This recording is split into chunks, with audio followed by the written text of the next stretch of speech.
All right, good evening. This is the Committee of the Whole. Will the clerk please call the roll? Ms. Wu, Here? Mr. Evans, Here. Ms. Hersey, Ms. Colasetti, Here. Ms. Bishop, Ms. Wilkin, Here. Mr. Quisenberry, Mayor Marlin. Here. The first item on the agenda tonight is approval of minutes of a previous meeting. Just so everybody is aware, this is 1 minute, but it continued, so that's why there's 2 dates on the agenda. So it is for the meeting minutes of the June 17, 2024 and June 18, 2024.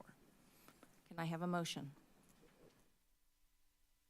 I'll move approval of the minutes for the meeting that extended from June 16th, 2024 and June 18th, 2024, Committee of the Whole minutes for approval. I'll second. All right. Motion by Jay, seconded by Chris. Any discussion? All those in favor, please say aye. Aye. All those opposed? All right, additions to the agenda. There's only one thing I need to bring up, which is a typo in the new business. So I'd like to state that the resolution number 2024-07045R should be 054R. The 5 and the 4 are switched. Are there any additions to the agenda this evening? All right. Next item up is presentations and public input. Why don't we start with public input real quickly here? So if you would like to address the body, please step up to the microphone and state your name for the record. You'll have 5 minutes. Thank you. My name's Julie Watkins, and I'm a Urbana resident, and I had some comment coming back from last week, and I mean, I've spoken about Hope Village before, and from my outside perspective, it seemed, I was listening to people of different opinions, and there were planners who wanted to do it, found a need saw a need, and they were able to get funding. There's also stuff that doesn't get funded, but this did. But it seems that in the process of it, there were not enough attention paid to the people, to other people who were affected, and people came here that I heard talking where they specific instances of disrespect, which I don't really think is what we would like to have here, and so I think this is done in a context where there are laws and regulations and policies that are kind of set from, also interacts with what state does and what federal does. And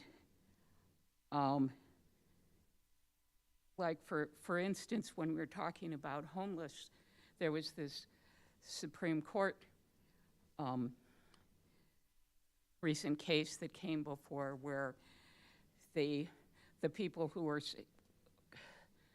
trying to go against the law that was being set were saying they were making homelessness illegal.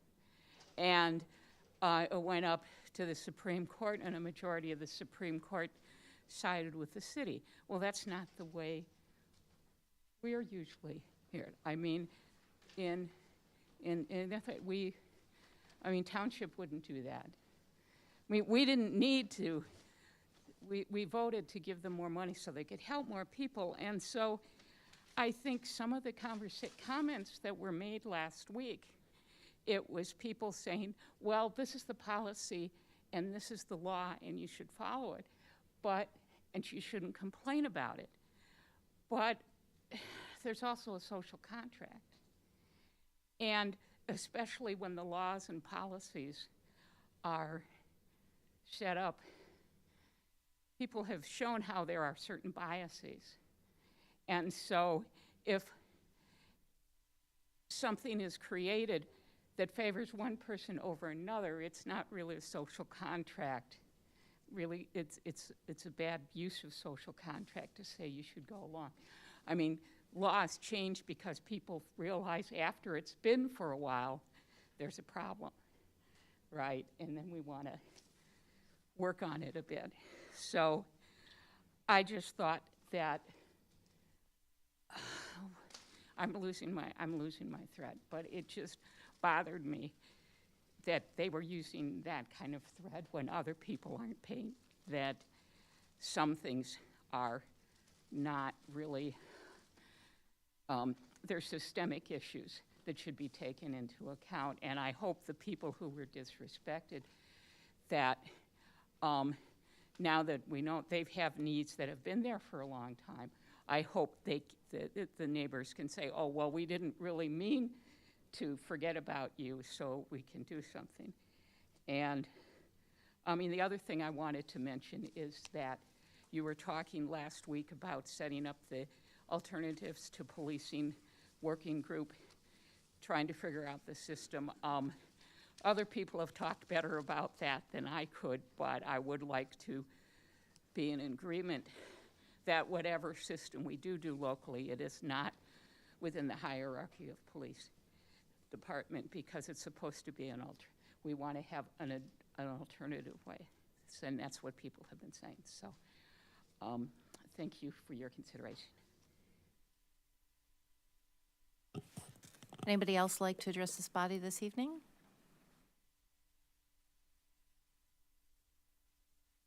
All right, seeing none, we'll move on to presentations.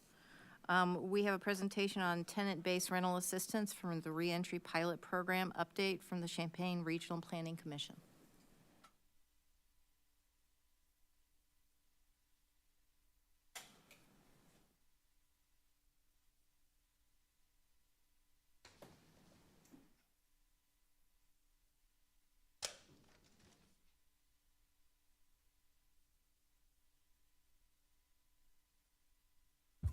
Good evening, everyone. I'm excited to have Jessica McCann, the Assistant Director of Community Services at the Champaign County Regional Planning Commission, here with us tonight to provide an update on the tenant-based rental assistance reentry pilot program that the City of Urbana has been funding.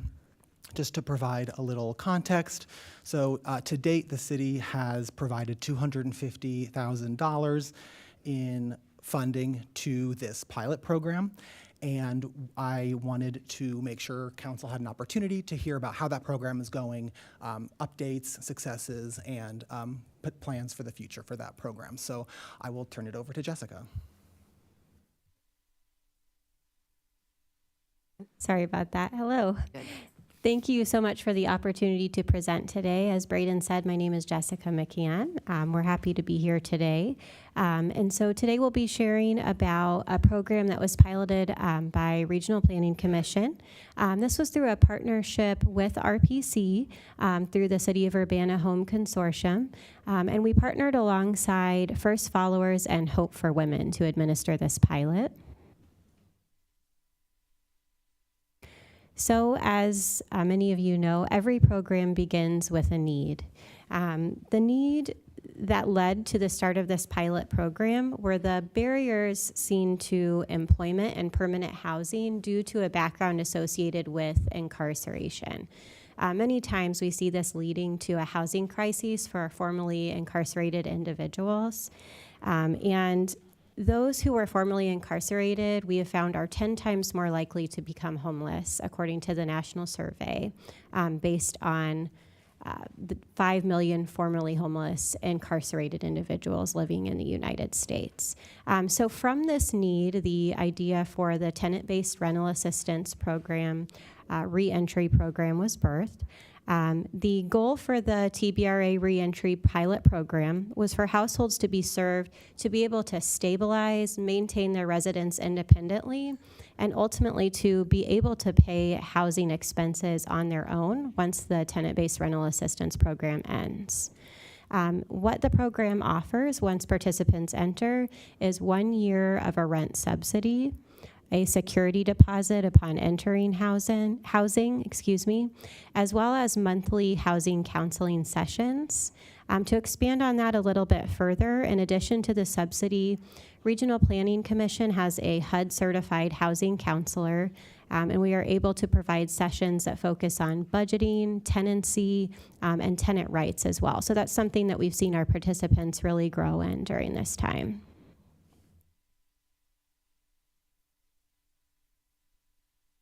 So participant eligibility, there's a few important factors to enter the program. In order to be eligible for the TBRA reentry program, a referral must first come from either First Followers or Hope for Women, which I see their staff is here today. Thank you so much. And referrals are sent to RPC by these programs. For the participant to be eligible, they must reside within Champaign County, so that can be in city limits or as well as within rural areas of Champaign County. Household income must be at or below 60% of the area median income. And the head of household must have been released from incarceration within 6 months preceding the referral, as well as have had a incarceration period of greater than 3 months. The reasoning for this is just because of the impact that this time frame of incarceration has on employment, as well as the background that comes with attempting to adapt to housing following that time. So an applicant must have the capacity to generate employment income to cover housing costs independently when the program ends. So the hope is upon release from incarceration, with some assistance, rental assistance, as well as supportive case management, that these life skills and protective factors can continue to be built in order to maintain housing independently within that 1 year time frame. So an update on the status of the program currently. The City of Urbana Home Consortium provided 2 rounds of funding. Each of these rounds enabled 36 individuals to be referred from either Hope for Women or First Followers. Within the 36 individuals that have been referred, 21 households have successfully obtained housing with the help of TBRA. 2 additional participants have received their vouchers and are currently searching or awaiting entry to housing. And though the success is different for every individual, and I'm sure especially our First Follower staff here today could attest to that, to really assess the overall impact of the pilot program, RPC will need some time to identify how those are doing who have already entered the program once a 1 year time frame comes about, to see are they able to maintain fair market rent on their own without the subsidy. A majority of participants began entering the pilot program around December of 2023, and our latest have entered around July of 2024. There should be an average time frame of around January of 2025 to really gather the results of the impact of the program. I wanted to share a staff testimonial as well as just some feedback from one of our participants regarding the impact of this program. So Tammy Ward is one of our voucher specialists with Regional Planning Commission who administers the rent assistance voucher portion of TBRA. Tammy has shared that RPC's reentry program has been amazing to administer. The highlight of the program is to watch clients' faces light up when they sign a new lease to their new happy home and a safe place to lay their head. They're really able to focus on looking for work or contemplating about returning to school, taking those next life steps. The clients are able to see themselves that they're actually people in their corner, not working against them, and that they're able to take small steps to learn how to trust again.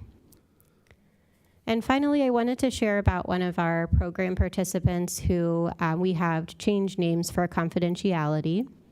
But just an example, we had a young woman who was referred to TBRA reentry in February. She immediately was able to obtain work in March of 2024. Once housed, she obtained work quickly, even through the loss of a loved one that she was dealing with, as well as the trauma that came along with the difficult family history that she'd incurred. She was able to maintain work and has been able to begin considering educational programs with an interest in becoming an EMT. Finally, Jasmine, is beginning to focus on what is required to regain custody and become unified with her children again. So as you can see, TBRA reentry is providing a housing subsidy. However, there are many important aspects of these households' lives that are being impacted. That's all for my presentation, and I'm happy to open it up to questions. Thank you so much. Questions? Therese? Could you repeat again what you said, counseling at the very beginning? I missed all that. I was trying to write it down. I'm trying to do two things. I can't walk and chew gum at the same time, apparently. So could you repeat that and tell me? Yes, no problem. So I was referring to our HUD certified housing counseling. So this is a financial and budget counseling program that we have. We did begin encouraging participants to see our housing counselor. Once they started seeing our housing counselor, they were able to work on expenses, formulating a budget, a savings plan, and being able to learn about tenancy, how to communicate with their landlord, as well as knowing their tenant rights. Okay, another question. Can I ask another question? To follow up on that, do you have, along with that, do you have any kind of programs, and I don't know if our funds contribute to it or not, but like job trainings, certain skills, certain things like that will actually help folks get into an income bracket where they can, do you have any kind of programs like that? Absolutely. So a big part of this program has been our partnership with First Followers and the supportive wraparound case management that they're providing. So they are walking alongside these individuals to really make referrals to employment programs. And I know I can speak for RPC. There are several programs through WorkNet where individuals are able to get connected in that way for job support and job training. It's not specific to community services or this funding, but there's definitely referral and linkage that happens for our participants. Okay, thanks. I was hoping to hear that too. Okay, thank you. Thank you. Other questions? Grace? Thanks. Thank you so much for the presentation and update on this program. I'm really encouraged to hear how it's going and hope that we continue for future years. I just had a question about the number of people referred and households placed, which I think is already a good majority, but I was wondering about the ones who were referred and not placed, if that was from a lack of funds or being ineligible, or what happened with some who weren't placed yet. So there's a combination of factors that go into that. And so there were individuals who were referred and funding was no longer available. For the majority, there are some who were referred and were unable to find housing or perhaps weren't quite ready to seek and obtain housing. And so there is a need for the participant to, meet with their case manager and work on obtaining that housing. And so there's sort of a 50-50 role that is involved in that. And so for some, that's been difficult and maybe not quite ready yet. Thank you. And then may I ask a clarifying thing? So then you're saying all the funds have already been allocated of $250,000? Is that total after the second amount? Correct. Thank you. Yes. Chris? Has there been any trouble with landlords discriminating against people trying to get housing? It can be difficult, yes. There is definitely a level of difficulty for those to obtain housing who have a background, and it takes additional time when currently obtaining affordable housing without a background can be difficult. And so, yes, I think there is. Our staff has been training within the last year related to Hope for Fair Housing and trying to obtain that education of rights, and we work on that in housing counseling as well. So we try to educate participants to know their rights and to take action with that. But absolutely, it is still something that is an issue. Do you refer that to the Human Rights and Equity Officer? Because you know that's against our human rights ordinance. Yes, absolutely. If there's active discrimination, that it is reported. Thank you. Yes. Okay. How, and I understand January 2025 is when your final numbers will be finalized. But I am curious how successful people are getting a job, because they got to have money after a year, and they got to be flying on their own, by their own wings. So how successful are they getting work? Right now, we're at about a 40 to 60% ratio of 40% are unemployed and receiving the full subsidy. And so we would love to see that continue to improve. And we have hope that, there are individuals that are still working on gaining employment. It's really hard to say how that will come out in the end because there's still time for them to work on that. And also everyone entered at a little bit of a different time. Right. But that's about the ratio we're at. But it is the case if after a year, they're out, right? If they don't have Correct. employment. Correct. It is a one-year program. Yeah. Yes. Thank you. Any other questions? Charisse? Could you send us, well, at least me, I don't know if anybody else, your presentation with your information that you just showed? I'd like to watch it again. I'd be happy to. Thank you. All right, well, now I get to ask a question. So you had 34 people apply, 21 people housed, is that correct? It's around 36, yes. Okay, 36, sorry. And that means, and those people, if they are funded for a year for rental assistance, that's the $250,000? Correct. Okay, and that $250,000 is for rental subsidies, and I'm assuming perhaps the housing counselor, and then time for processing? The funds solely support the administration of the voucher itself, the security deposit, and rental assistance. So the housing counselor is not funded through this program. So essentially, it's 13 if we think of a deposit is equal to 1 month's rent, it's 13 months approximately. Correct. Except that security deposits are sometimes required to be more expensive than Right. that. However, yes, on average, I would say that's correct. Okay, thank you very much. You're If there are welcome. any other further questions, last chance. Thank you very much for coming out, appreciate it. Thank you so much for having us. All right, next up on the agenda is Imagine Urbana Comprehensive Plan update. Thanks.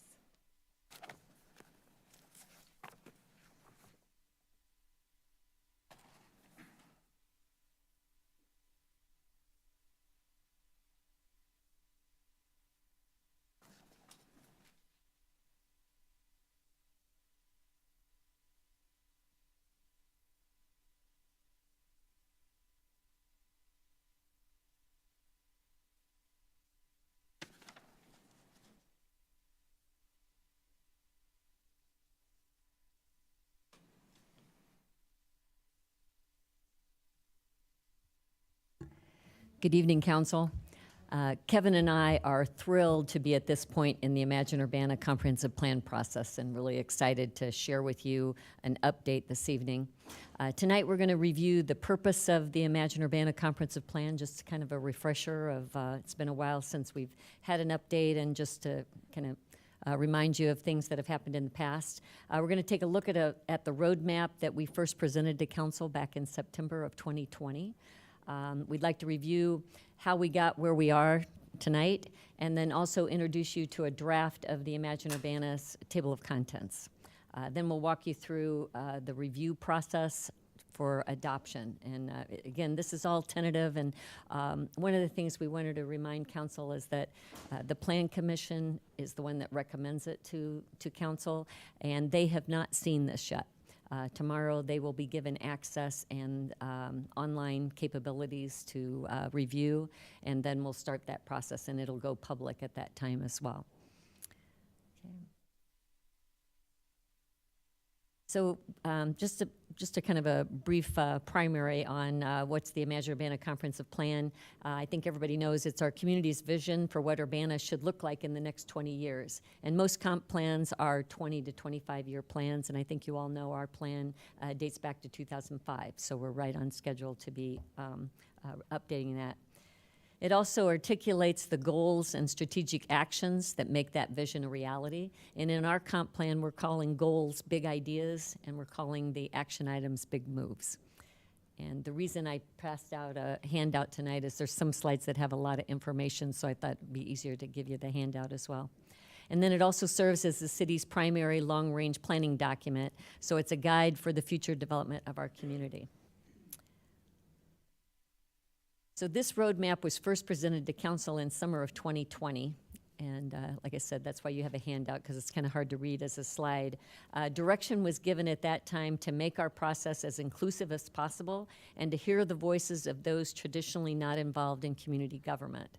And this curvy roadmap was depicted at that time to show that we wanted to be flexible throughout the process, and to adjust if we had to, wherever it was needed. Little did we know that COVID would make this pivot the way we sought community impact. We then started using online feedback methods, SMS surveys, and online meetings before we could meet face-to-face. So that was a precursor of things to come using that curvy roadmap. And then this process, this is where it gets kind of small here, and kind of walk you through what has transpired over the last couple of years here. As you know, in 2020, that's when we started our planning process. That's also when COVID hit. So we really had to rethink how we approached people and how we were able to especially reach those that normally didn't have a voice in their government. So we launched in February 2021 was when we launched our website. That provided a COVID-safe engagement tool for people to share their ideas. If you remember, we had the idea wall, we had an interactive map, and we also had a survey at that time. But we quickly realized that we weren't reaching everyone with that online method. And so we started looking at alternative methods that were still COVID safe. We developed an SMS survey that was used on the telephone, and you did not have to have a smartphone to use that. We did Zoom meetings wherever we could, and then eventually we started with outdoor activities. And that's really where we saw our biggest impact, especially in reaching those that didn't normally get involved in government, was having those events at partners that they felt comfortable with. And so we had outdoor events. As you know, we had several ward meetings that were tied to community events. So we, in the past several months, we've published actually 4 reports. The first one was the 2005 Comp Plan Assessment, and I have a link here just to show you briefly to recall what that looks like. So the assessment looked at what worked and maybe what didn't work out of the 2005 plan and why. One of the things we found was that if goals weren't explicit and if action items weren't tied to those goals, that sometimes they weren't. Oh, it isn't. Okay. Sorry. He's telling me that this isn't showing up there, and it isn't.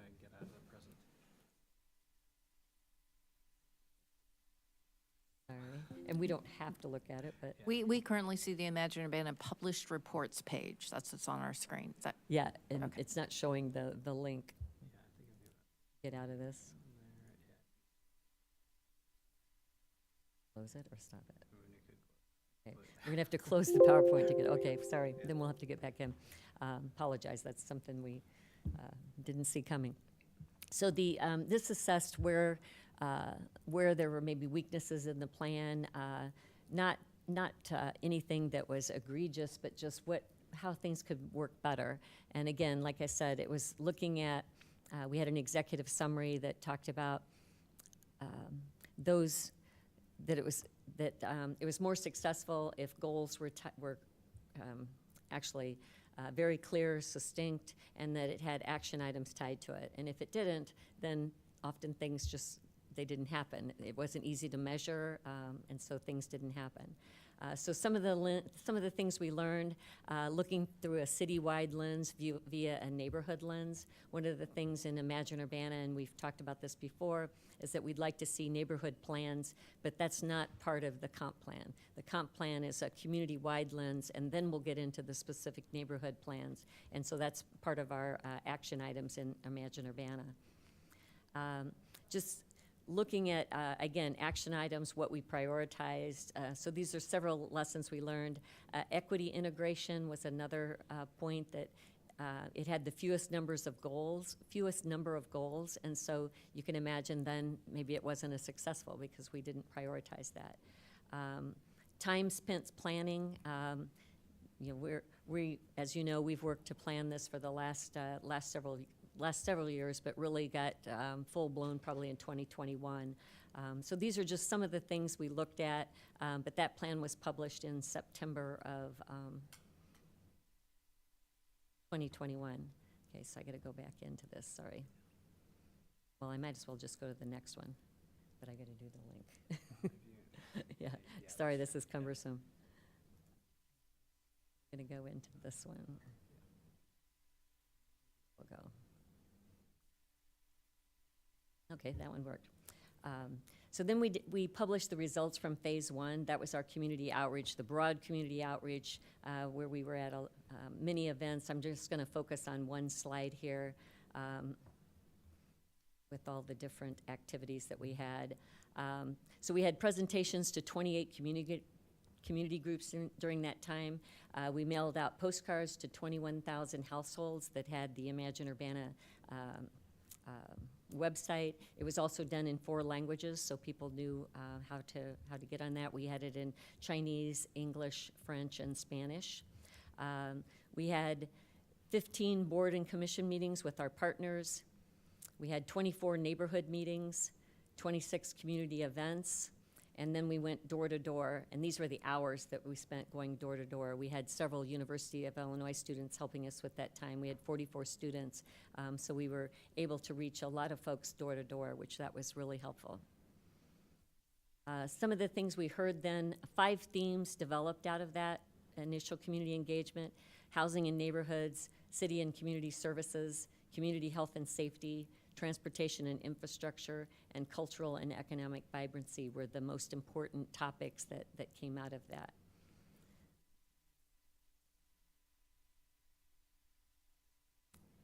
Then we had Examine Urbana, and in a lot of comprehensive plans, you'll see this referred to as existing conditions. It's really, it explored what's happening in Urbana and the current conditions in Urbana. And if you remember, this was back when my colleague Lily Wilcock was here. She made a presentation on that, used it as her capstone project for her master's degree, and it was very extensive. Remember, we had different chapters: development and taxes, transportation, arts and culture, housing, energy and the environment, health and safety, and then the comprehensive assessment was there as well. So this was a background for people when they were talking about the Examine Urbana. We would refer them to different chapters so that they could learn more about the city and then hopefully give us great informed information about what their thoughts were. And then finally, the last thing we published was the Balancing Act summary. And this is where we went into the different wards and we turned an online activity into a board game. This was another thing we pivoted on. We had an online activity, and you realize that you're missing a lot of people because they just don't go online and do things. And so we turned it into a board game and really got a lot of great input from that. So this is a little more recent information. You saw we had them prioritize 7 different areas. And the top 3 were affordable and diverse housing, safe and healthy community, and a strong local economy. And those weren't in any special order. That's just alphabetized here. But those were recurring over and over. It didn't matter if it was an online exercise or in person. Those were the 3 topics that came out. And then we showed you the weights of those. We showed you where the zip codes came from and the top priorities. So just And again, those were the 5 areas that they had money to spend on. They had $100, but there were a lot more options to spend on than that $100.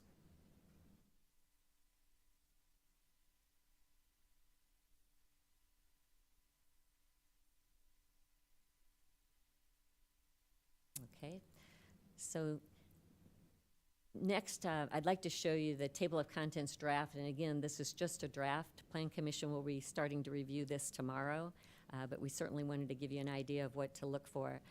So typically, the introduction, first part, we're going to acknowledge anyone that had help in doing the plan, you know, from the students to community partners will be recognized. The mayor will have a message, and then we'll briefly talk about what is a comprehensive plan. We then will go into our vision and values that were identified from the community outreach process. We'll go through the background, the trends that we see, national trends as well as trends locally, and then we'll go through the Imagine Urbana process. We'll then start covering our big ideas. This is what I referred to as the overarching goals for the city. And then the big moves, little moves are the strategic actions that'll help us achieve those big ideas. So we'll have big moves, and then we'll have specific little moves with responsibilities for those actions and timeframes for those actions. Then Kevin's been working hard on this master map with overlays. There's several overlays that will show people. It'll have annotations, and Kevin will talk a little bit more about that later. Annotations on different areas, and again, the Plan Commission's going to be spending time on that. We're then going to go through how we're going to track progress. We've got metrics assigned to every one of these action items, and we're going to be tracking progress towards those. Evaluation, we want to have regular checkpoints with council, and we will be doing actual 5-year updates. That's something that was not done in the past, so we do want to update it as things change. And then the appendix will have all the related documents, different plans that are associated. These reports that I just referred to, those will be found in the appendix, so that the document itself should be pretty clean for people to read and hopefully understand it. And so the next slide gives the hierarchy between these big ideas. You see the big ideas across the top. And out of those big ideas, there are action items for those. And then underneath those are what we're calling the little moves. Those are the specific tasks to make those big moves happen. And so then the metrics are across the board on all of those. So I'd now like to go through the timeline. As I mentioned, we're going to, we have this review, of course, today. Here I am. And tomorrow, the Plan Commission is going to get the online access. They'll have specific access, and so, I'm sorry. Great. Thank you. So they'll have access to and comment rights, and because they're reviewing this internally, it doesn't trigger the Opens Meeting Act at that time. If we had them so that they could review each other's comments, it would. And so they are not going to be able to see other comments. They're just going to give input on their own. And then when we have the first Plan Commission meeting, which will be on the 20th, we will then make it public so that everybody can see it, because it'll be in their agenda when it goes out. Their deadline for providing us comments is going to be a week before that, so that then when the Plan Commission meets, we'll have their comments already added into that draft, hopefully, and then that will be then seen by the public. And at that time, the 3 commissions that have been active with the plan are the Sustainability Advisory Committee, the Bicycle and Pedestrian Advisory Commission, and the Arts and Culture Commission. So I'm gonna send special notices to them. It's gonna be open to the public, but I'll send a special notice to them to make sure that they are aware and get their comment. And then we will have later individual meetings with those commissions as well. And so the plan review time frame is gonna be August 22nd. They're actually gonna see it first, but the meetings will start taking place August 22nd through October 17th. And we do have to have a public hearing. It's a case study like anything, other community development case studies. So it'll come, we'll have a 15-day notice for when that hearing takes place, and we'll have public comment at that. There is a possibility they may want 2 public hearings. And so this is just a tentative timeframe that will include study sessions, public hearings, however the commission feels best to get public input and to review and be able to make a good recommendation to council. So we're hoping to have the council recommendation by October 17th. But again, this could change. And I think all of you, I know you've got a note from me. Many of you have responded already about the ward meetings, what days and times work best. But we'll be going out into the wards, and Kevin is printing some very large land use maps that we'll have on the table for them to look at, as well as answer any public questions, because they will have had it available since the 20th. Arts and Cultures meeting on September 10th, BPAC on the 17th, and SAC will meet on October 5th. And so what we envision, if this time frame holds true, that the recommendation from the Plan Commission would be on the 17th, then the Committee of the Whole would see it in its entirety, the recommendation that the Plan Commission makes on the 4th. And again, you'll have access to this the whole time on the 20th. You can make your own comments to get into the plan way before that. But you'll see their final draft on the 4th. I've put in here, you might want to have another committee meeting of the whole, I'm not sure, but I just put that in as a placeholder with possibly acceptance of the Plan Commission's recommendation on the 25th of November. So it's just kind of a timeline. And again, this is all tentative, just based on, we want to make sure that we have plenty of time for public input as well as the review by the Plan Commission as well. And Kevin and I are available to answer questions, but I might have Kevin talk a little bit more about the land use map, because that's a big part of this as well. Yeah, I mean, the land use map is the master map is similar to the map that's in our current comprehensive plan, but it being 20 years later, the plan is we're working with the GIS consortium to turn the map into a more interactive online tool that'll make it more useful. Sure, for planners, because I want it to be easier for me, but just for our commissioners, council members, anybody who's interested, being able to sort of really dive into an area and sort of see what the future plan is for that area. So this is a sort of an image of the draft. Also, we're identifying just a couple of key areas. That's what those big circles are on that map. Just some key areas to focus on. We have limited resources, so really it doesn't make sense to focus on too many different areas. So we have a few areas identified that we really could do some future planning for. And also, we're trying to tie things back to all of our big ideas, big moves. It's all, it all feeds into each other. We want to tie things that we put on the map back to our big moves and big ideas, or goals and objectives. This right now, this is in draft form. We've had quite a few staff meetings sort of making this map better, but we'll be sending this out to Plan Commission, and then, like Andrea said, taking it around to the wards and really going through it. And yes, so there's a preview there for you. This one's not interactive yet, but it will be. All right. Thank Thank you. you very much. Thanks. Before I open it up for questions, you had mentioned that the Plan Commission would have access. Is there an online way that they're having access? Could you elaborate on that a little bit? Yeah, thanks. I'm sorry I didn't go into that. We've purchased a software where we can edit online. So in this case, the Plan Commission will go on and they'll make comments, and then we can make online edits to those as well. So with the Plan Commission, it'll be very interactive once it becomes public. We're going to get their comments first, and then we can post comments and review online, like the public would even be able to see those comments as we make them. So that's what they're getting first. They sign on with their city email account, and they're given reviewer and commenter rights to do that. Then when we have the public version that comes out on the 20th, that'll be the draft that we've made revisions from the Plan Commission. The public will have access, and they can just go on and sign up. I mean, you don't have to have a city email to do that. They can just access it, just online as a public member. And so that'll happen on the 20th, that everybody will have access to make comments.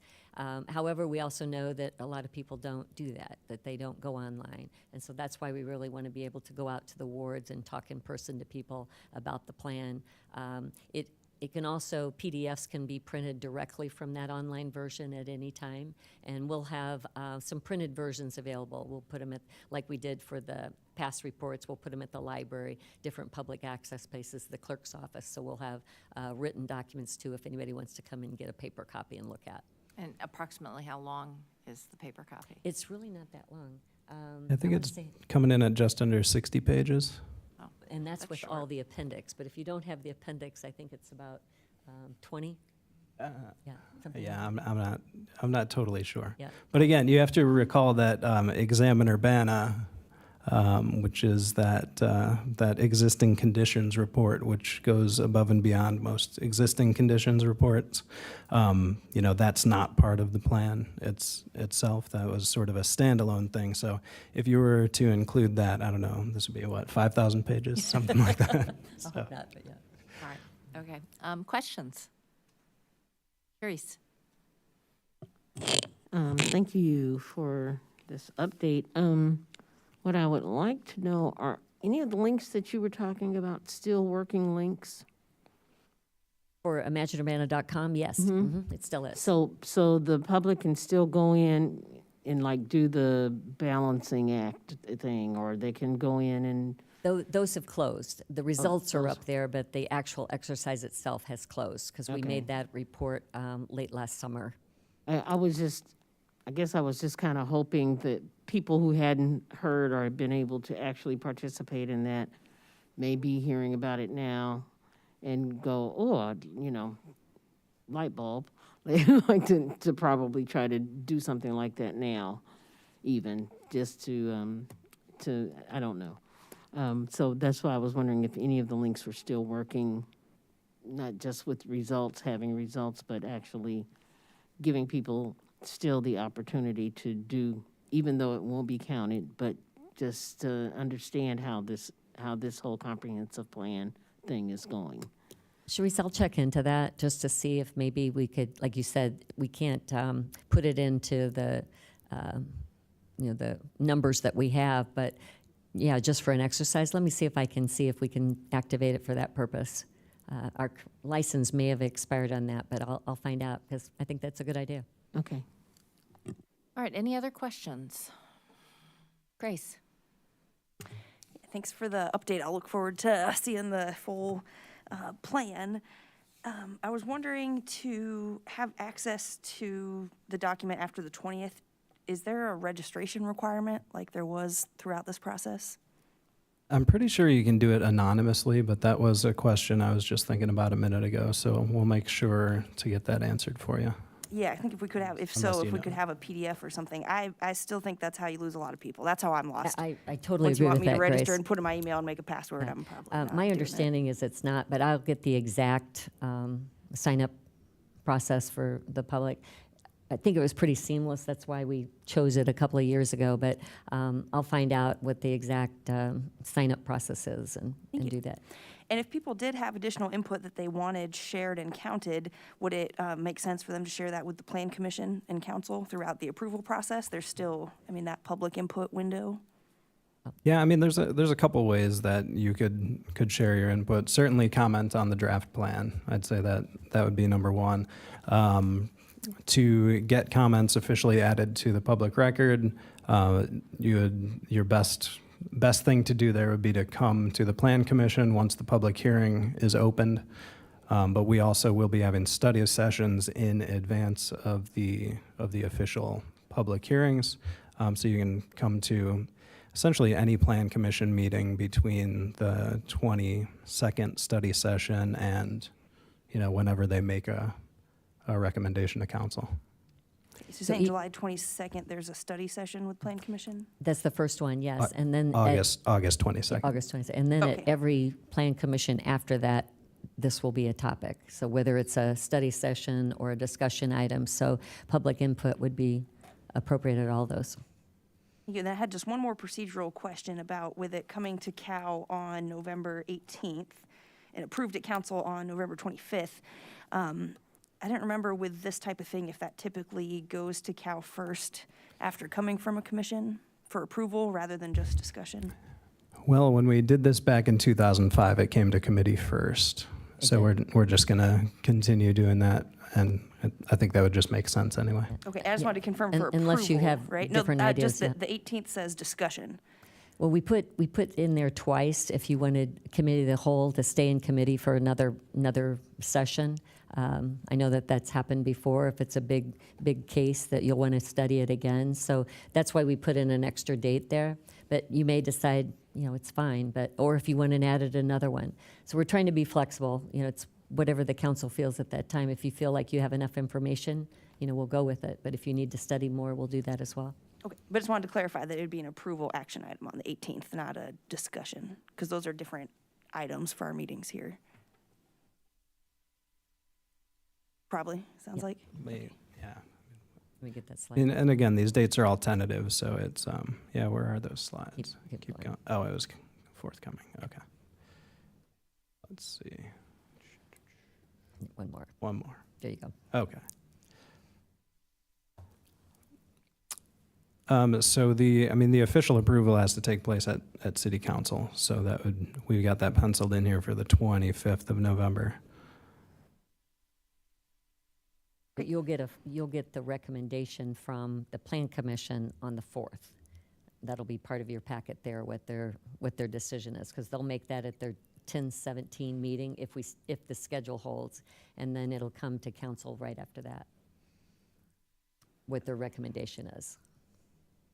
Thank you. All right, any other questions? All right, thank you very much. Okay, thank you. Look forward to your feedback. All right, we are on to new business. First item is resolution number 2024-07054R, a resolution approving and authorizing the execution of an Urbana Home Consortium subrecipient agreement designating Champaign County Regional Planning Commission as a subrecipient of home program funds for tenant-based rental assistance for fiscal year 2025. Braden. Good evening, everyone. So the next two items are related. They're both TBRA subrecipient agreements, so I can discuss them at once, and then I'm happy to answer questions about them after as well. So before you are two resolutions approving and authorizing the execution of Urbana Home Consortium subrecipient agreements, one with Champaign County Regional Planning Commission and the other for Courage Connection, and both of these are for tenant-based rental assistance programs. So RPC's agreement will allocate $150,000 in home funds to support a TBRA program for low-income renters administered by RPC. And just to clarify, this is their standard TBRA program. It's not related to the reentry program that was discussed earlier. This is their general TBRA program that is open to any Champaign County resident that would be income eligible. And then the agreement with Courage Connection will allocate $125,000 in home funds to Courage Connection so they can continue operating their TBRA program for households that have experienced domestic violence. So in both of these programs, at RPC and Courage Connection, recipients will be offered case management services in addition to rental assistance. So Champaign County Regional Planning Commission estimates serving between 10 to 15 households with rental assistance through this agreement, and Courage Connection estimates serving 6 to 10 households. The actual numbers of clients served may differ due to various factors, including family size, but also what the monthly rent is at the unit that they select. And also, as Jessica mentioned earlier, sometimes security deposits are more expensive at different units, so that can also impact how many clients the agency is able to serve. Clients that are enrolled in both of these programs will receive up to 2 years of rental assistance.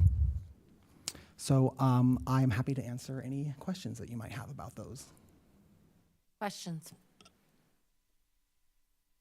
Chris? Thank you, Braden. Home money is one-time federal money, right? So the home funds we get annually from HUD.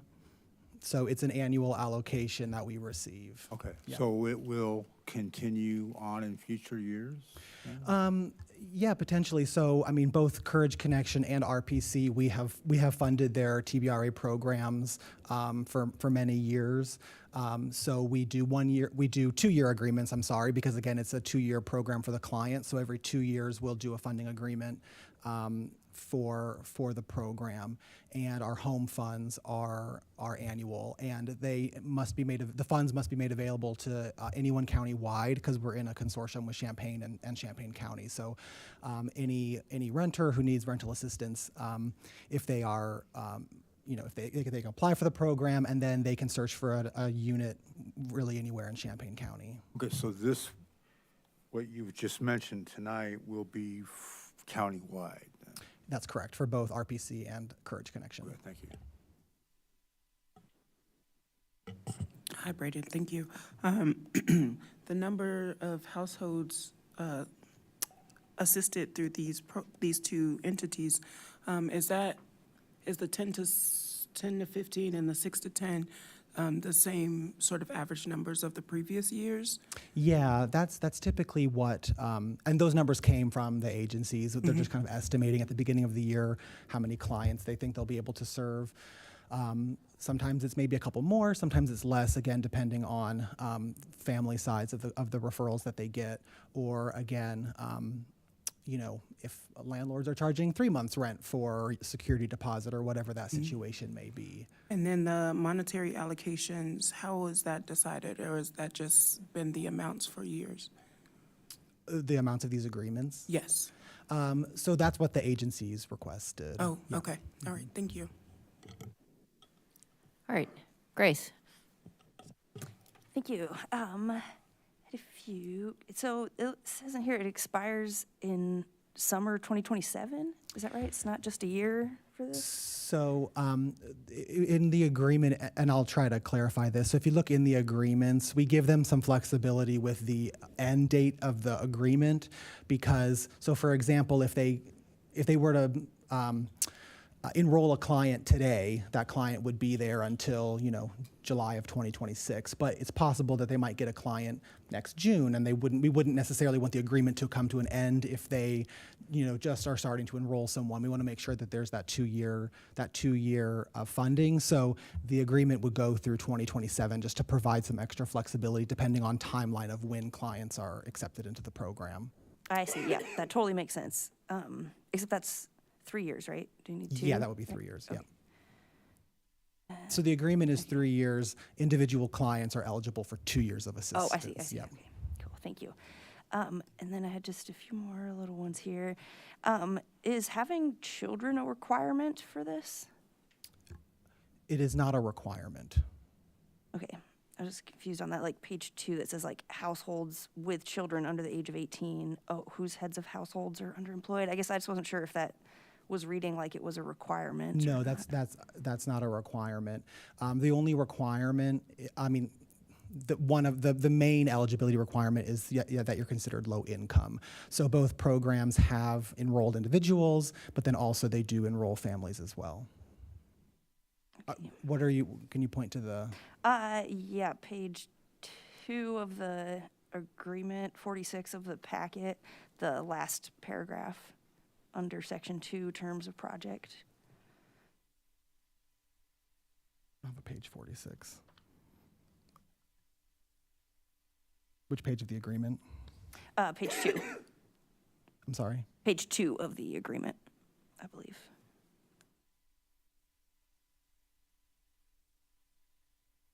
Just section 2 there.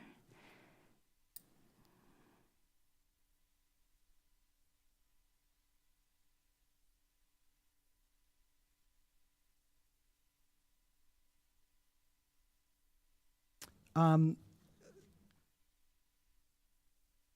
was confused on I the think 12 months so. I not think to what exceed that and 24. I don't know. yeah, I think the clarification is that RPC's program, they prioritize families, but they can't exclude someone if there's an individual who would want assistance. So I think that's maybe just a clarification that it's not exclusive. It's just that's the preference that their program has is for households with children. Okay, because it was seeming like that might be the case when they say also like a minimum of 2 bedrooms. Yeah, I don't know, I was just confused on if, I guess you're saying it's targeted more towards families, but it seems yes. like it's not, It is targeted, but it's not exclusive. okay. Yeah, I'll maybe reread that some until next week and try and see if I can understand that paragraph differently if it's not stating a requirement. And just curious, if it were an individual, why they would have to have a minimum of 2 bedrooms if it were a single individual? Or is that part of a HUD requirement? Or? Yeah. Oh, it is? Okay. Thank you. All right, any other questions?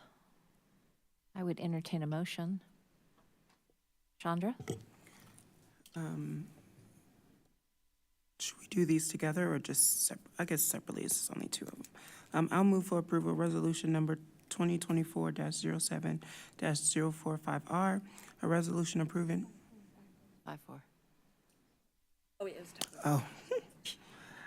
54R. I was like, I read that right. A resolution approving and authorizing the execution of an Urbana Home Consortium subrecipient agreement designating Champaign County Regional Planning Commission as a subrecipient of home program funds for tenant-based rental assistance fiscal year 25 onto City Council for approval. Second. Moved by Chandra, seconded by Jaya. Any discussion? All right, seeing none, all those in favor, please say aye.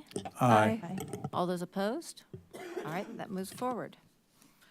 Next item is resolution number 2024-07055R, resolution approving and authorizing the execution of an Urbana Home Consortium subrecipient agreement designating Courage Connections as a subrecipient of home program funds for tenant-based rental assistance for fiscal year 2025.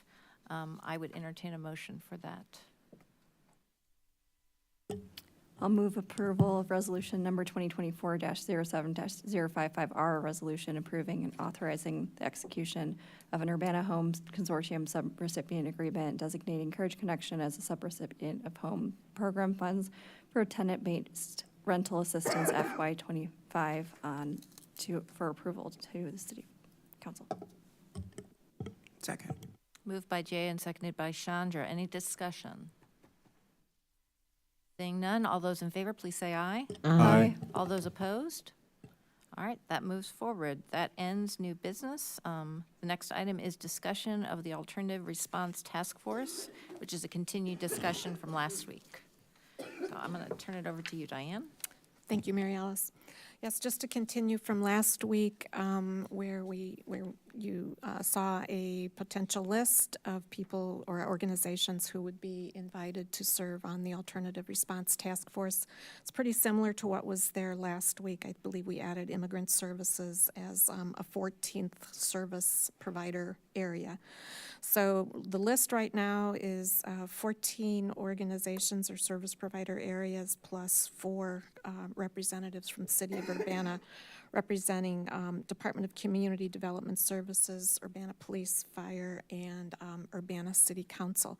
Just to recap, the provider areas include behavioral, mental, and I would say there's an emphasis on service providers on this list. So in other words, organizations who would have the ability to be a responder and who would have the expertise and the knowledge to inform development of the model. And also some organizations who may be serving in more of an advisory role. But the idea is that the organizations on this list have experience in this community in responding in a certain way and who would have the capacity to perhaps participate in the alternative response model. So that includes the behavioral mental health area, OSF Heart of Mary Medical Center, which has the inpatient psychiatric services, emergency services department. The level 1 trauma department in the city is Carl Foundation Hospital. Centralized intake for the homeless would be through the Regional Planning Commission, Community Services Division. mental health services broadly, with Champaign County Mental Health Board, and they do fund many organizations in the community. The various township services, Cunningham Township, area of behavioral health and addiction recovery, Rosecrans, domestic violence, Courage Connection, general experience and expertise, child, family growth and development particularly, and with a focus on the black and brown community, the well experience, sexual assault, abuse, harassment, rape, races.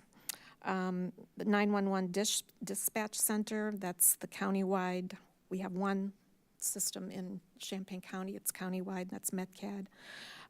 Trauma-informed response, CU Trauma and Resilience Initiative, experts in dispute and conflict resolution, the Dispute Resolution Institute, an organization focused on serving men and women reentering would be First Followers, and then Immigrant Services, either the Refugee Center or the New American Welcome Center. This is about 18 people. There are dozens and dozens and dozens of organizations in the community, but again, tried to get a good representative mix.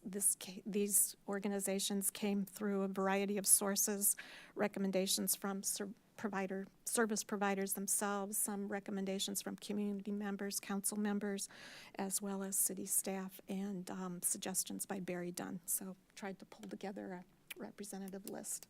The next steps, we had a Zoom meeting with Michelle Weinzettel from Barry Dunn. She's recommending a 4 to 5 month schedule for the task force to work the whole task force convened on a monthly basis, a combination of in-person meetings as well as a couple of virtual meetings. Michelle, and this will be guided by Barry Dunn and their staff.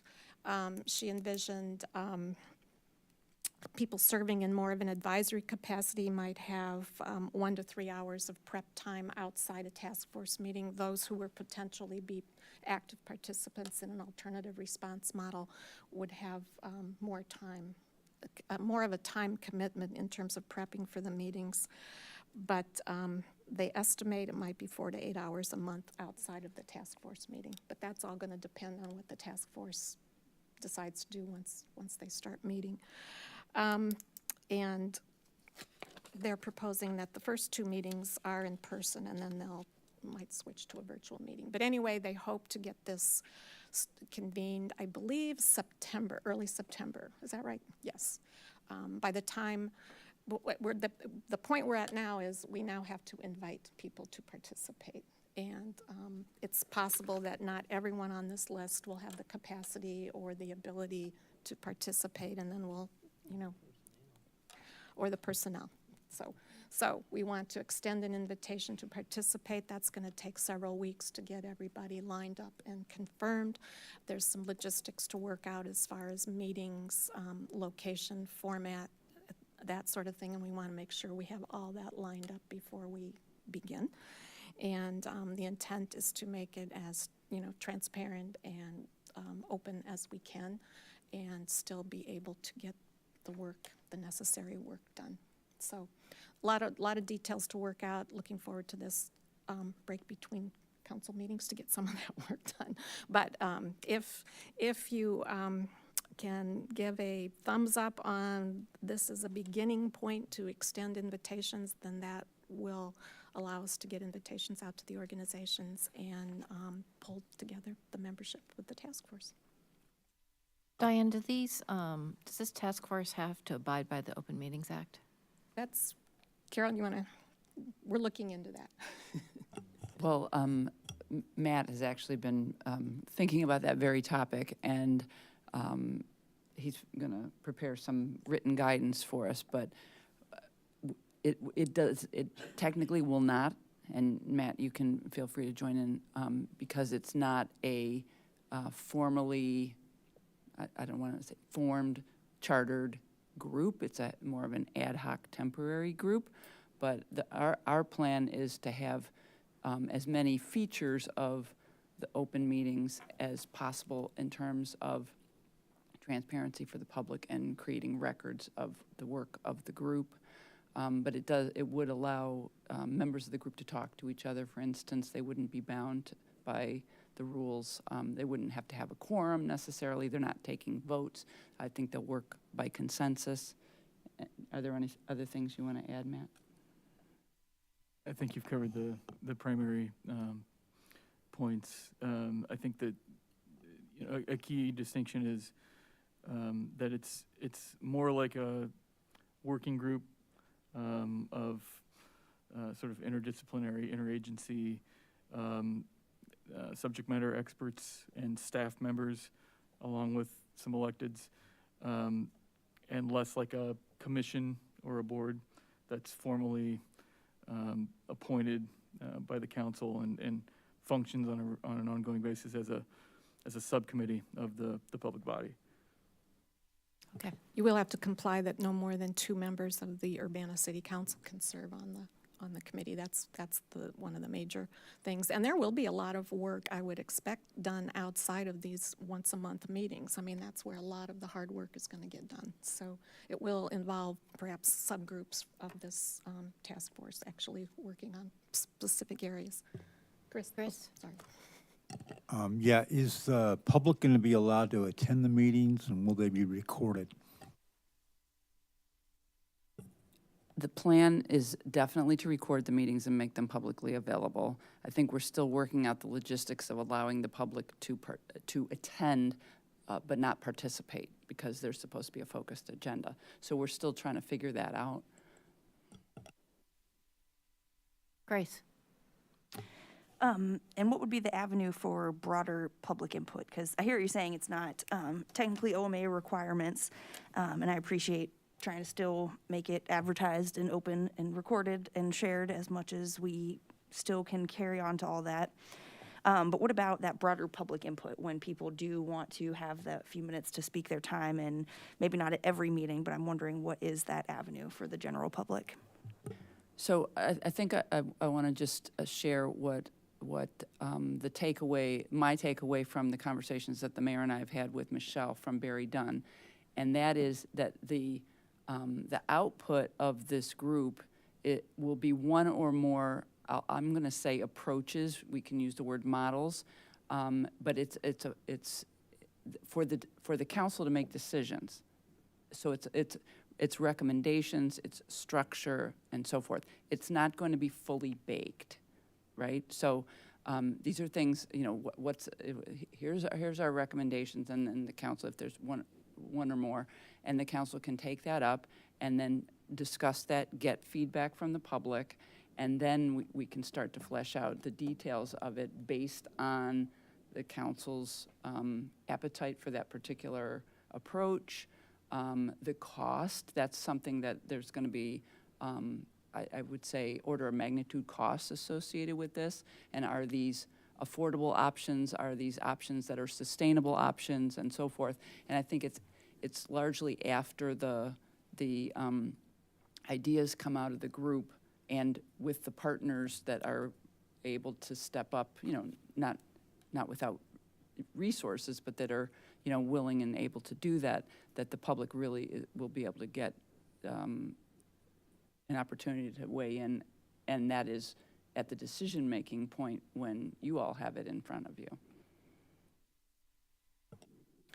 And like I said, this will be guided by Barry Dunn, but it'll be working with the task force. So there may be points during the process when the task force decides maybe it's time to get some feedback, see what people think or something like that. So I think it's a lot of it is still to be determined, but the goal is to end up with options for really right sourcing the response to the need and making sure we're sending the right responder to a specific type of call for service.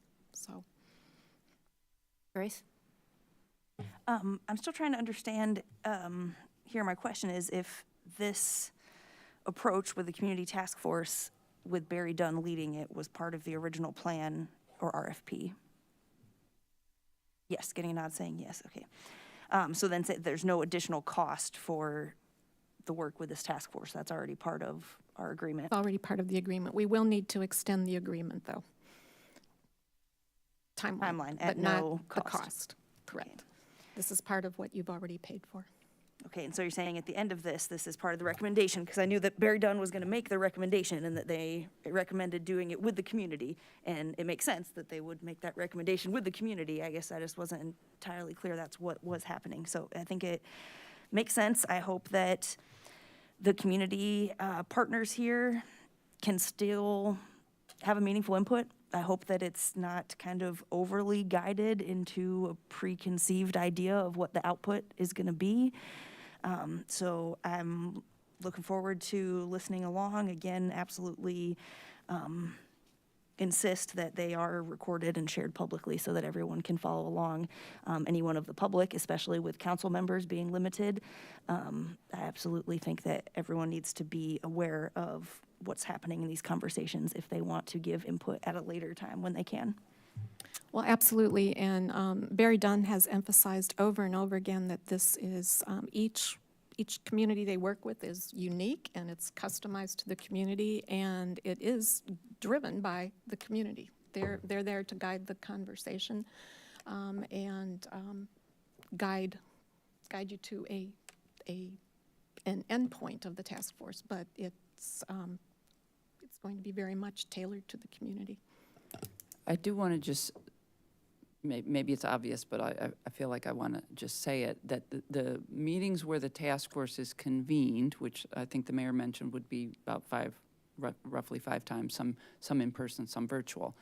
Those, our intention is to record those and make those available. There will be groups, little subgroups within there that are going to meet separately. We are not going to attempt to record those. So I just want to make that clear of what we will record and what we will not record. Jaya.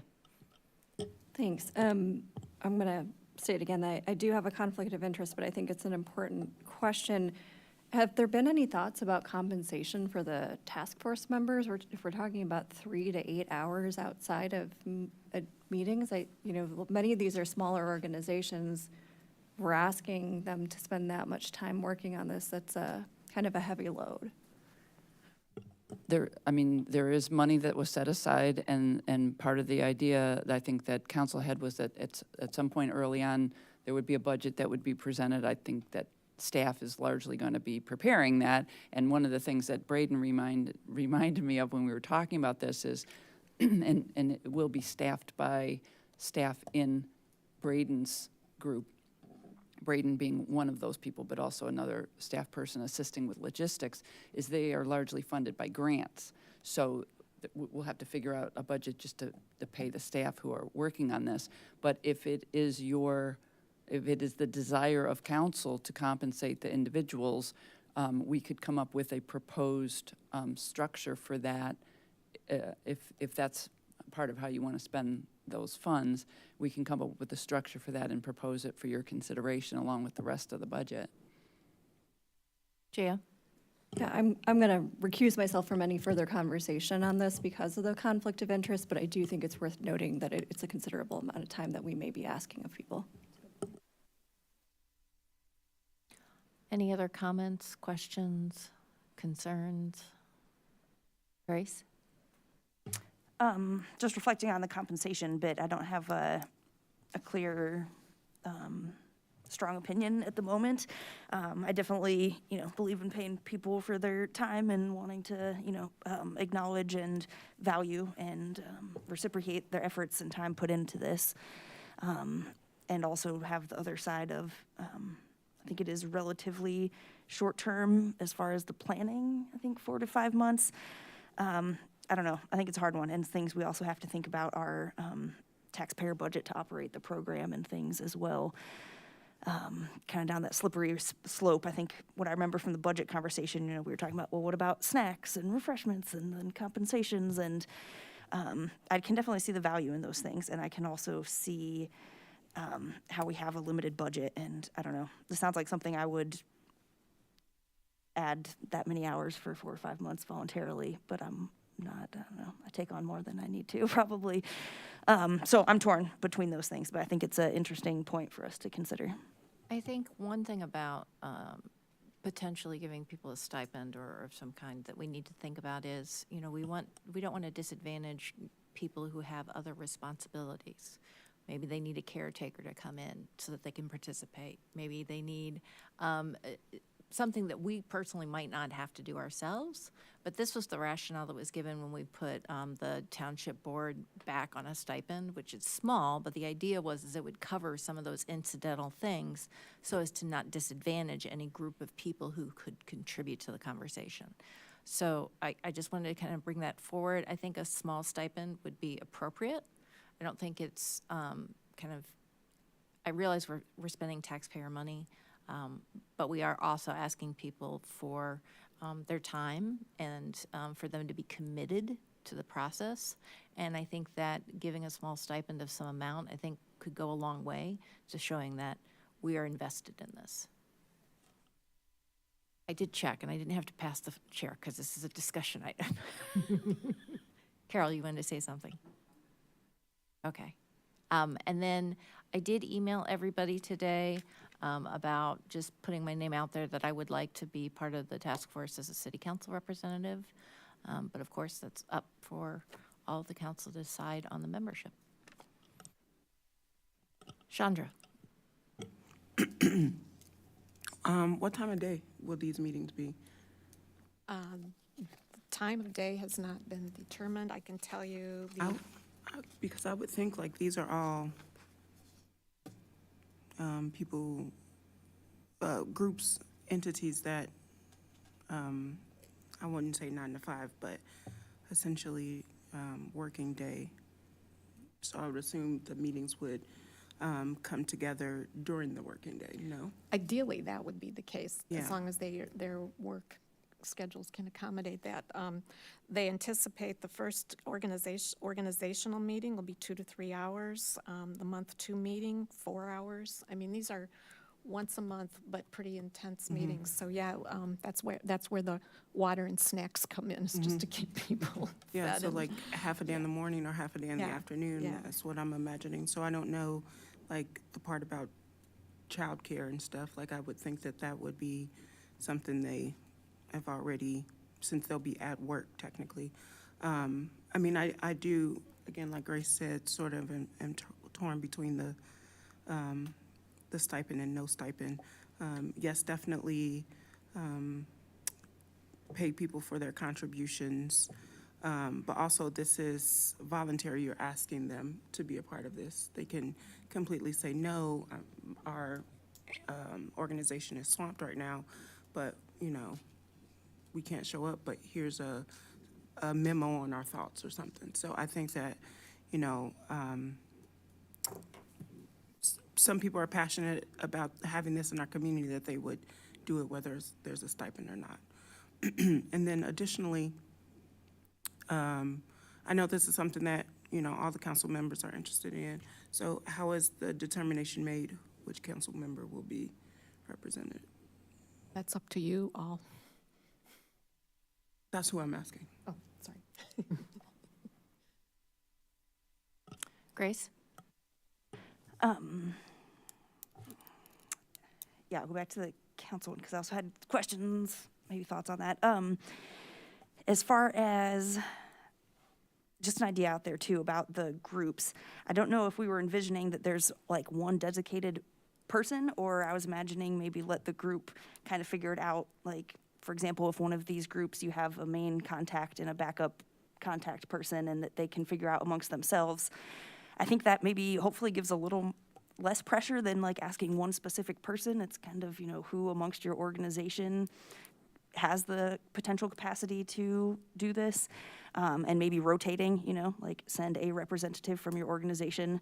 Don't want to make it like everyone drops the ball, but between maybe 2 or 3 people that are part of the contact for that organization could be a part of it. I don't know if that helps any with like flexibility or volunteer basis. Also curious about, yes, the council representation and the other departments too, and I would think it would make sense to have a similar kind of model as we do for our other partners, as in if we have 1 or 2 or 1 representative from each organization, have 1 or 2 representatives from each of the city organizations as well. I don't have a specific input as far as who with council. Mayor Alice has mentioned interest. I'm interested, but I think probably not going to be available for all of that, and definitely want to follow along and watch, but I don't think I can throw my name in as a participant. So I don't know if others are interested in having an active role as a council member representative. I think that might help decide it depending on who or how many people are interested or available. My concern about having rotating people in these is that there's going to be kind of a buildup, right? So we're going to be taking some information, then we're going to be adding to that. And so you need some of that knowledge from the entire time, and swapping in and out people, I think, could be challenging to get a consistent viewpoint from that area. Jaya? Yeah, I would agree with that, and I will say again that the task force I sat on for the governor's office, like, it was an appointed position, so it was one person. I don't think it's a bad idea to have a backup in case there's a conflict that comes up. But if we're building, it gets very difficult, even if someone's watching recordings, if there's consensus that people are moving towards, if it's changing out all the time, I would have some concerns that it wouldn't be as productive, and I'm in a weird position that I have another opportunity, so again, we'll defer to other people in terms of the process for deciding who from council will serve. Grace? I guess my question, because we have the alternative representatives advisory at the bottom, where you have the Champaign County Christian Health Center, CU, Public Health District, Ministerial Alliance, Wind Recovery, Safe Harbor. I don't know how well or how much these particular advisory, if you want any of them to be like a second to maybe Courage Connection or something to that effect. I know everything is pretty much service centered, people that can actually do services. But some of, I think that on an advisory level, if we cannot, for example, we can't get enough or someone that could come from Carl to be on that advisory committee, then maybe we want to consider CU Public Health District, if we can get someone from that, something that's close to it. First Followers, same thing with First Followers, and maybe the Ministerial Alliance can present someone that could be their second. You understand what I'm saying? They're along the same line, and they could work together also to present ideas or whatever to the task force as well. So instead of just relying just on those one organizations, if we see a way that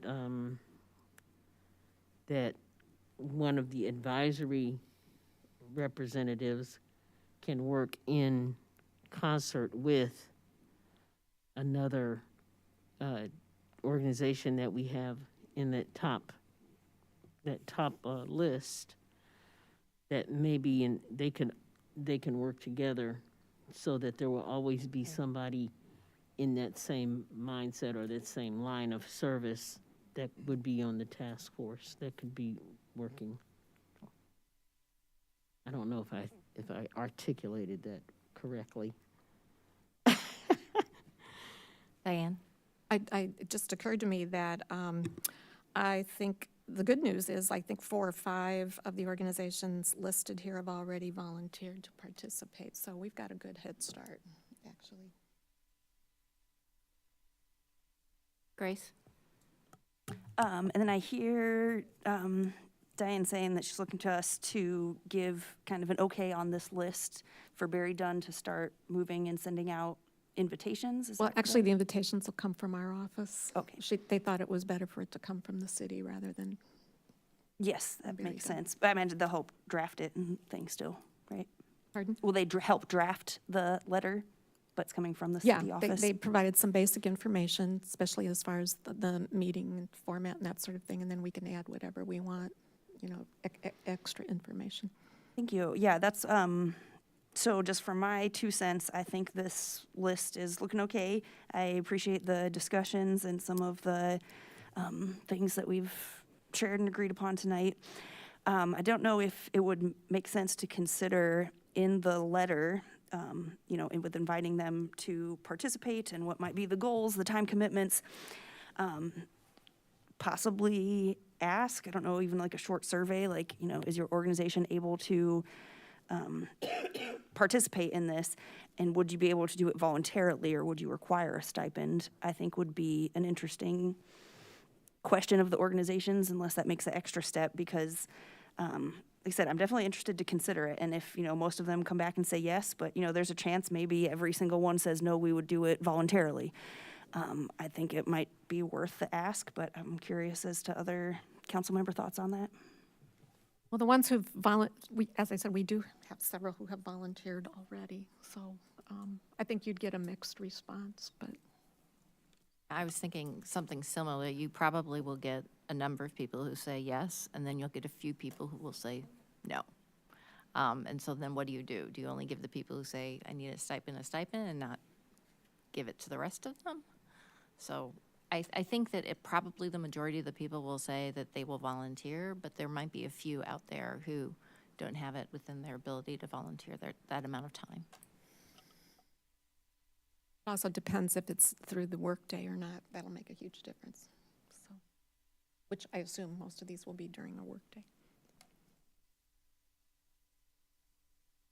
All right, so I think in general, when we're just talking about the service provider areas, it seems to me like there's no request to change it. It sounds about right. We haven't talked about who out of the Urbana representatives would be on that, then we can put that aside, because hopefully if they're asked, they will be. You know, whoever from the police department has been asked to join will join. We don't have to send out letters of invitation to them. And then I guess the thing that is still kind of pending would be whether or not there's a stipend or not. And I don't know if there's a consensus about rotating people within an organization. There was 3 of us who said something about it. I don't know if there's other people who have thoughts about that. Grace?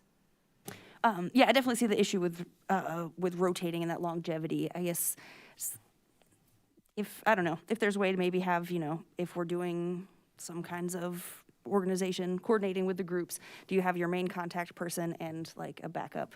I think would make sense. And in my mind, when they were rotating, would be those 2 people within the organization were working very closely together amongst themselves. So I don't think it necessarily has to be that way, but, you know, I think each organization, I imagine, will be fully capable to decide within themselves if or who works for them. But it might not be a bad idea to ask for a secondary contact. No, I think it's always good to have a backup. Do you guys need anything else? Do you have enough information? Consensus? Seems like we have consensus. We'll get to work. Yeah. City council representative can be determined later. Sounds like you want to think about it more. Yep. And stipend determined later? Yeah. We have some time still to figure that out. Depends on if we want to, I mean, the invitations we need to start inviting people fairly soon, so we need a decision. We could, well. Chandra? I would think that the stipend part doesn't need to be in the invitation letter necessarily. Typically, when you get asked to join a board or whatever, you do it because you want to impact the work. And then if there's a stipend, that's a surprise to you later on, and a nice surprise. So, I mean, I'm just, I guess, sort of speaking from my experience when I sign up for task force or boards or whatever, I don't expect a commission or a stipend or anything, especially if I join it through my work during the workday.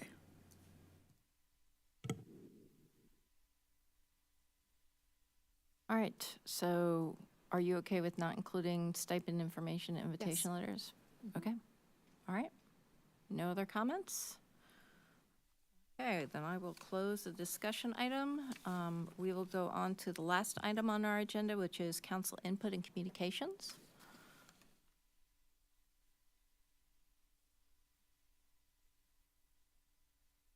All right, Diane? Just an announcement that the July 22nd City Council meeting will be rescheduled to Monday, August 5th, and there will be no meeting on the 5th Monday of this month. So this body will be meeting, for the next time will be on Monday, August 5th. It'll be a rescheduled City Council meeting followed by regular Committee of the Whole.